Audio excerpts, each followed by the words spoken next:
₹70, 500, 120 रुपया, 120 रुपया।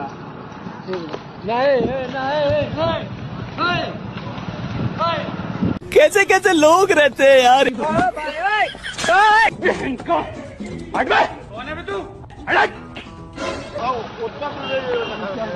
देखा के लिया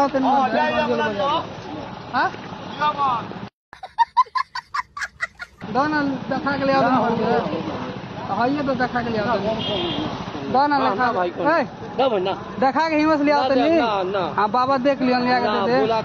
दू गलावा के बा दाना देखा के लिया मर्द देखा के लिया तो नहीं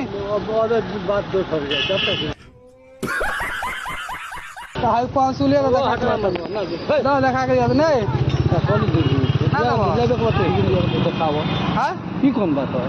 देखा के मर्द बहुत खिसा लगा रहो जब तो लोर ना नहीं खे देखा देव हमारा के हम ना देखा देव मर्द देखा दो लेबे को तो लोर नहीं की कौन बात मर्द देखा दो देखा थोड़े कहते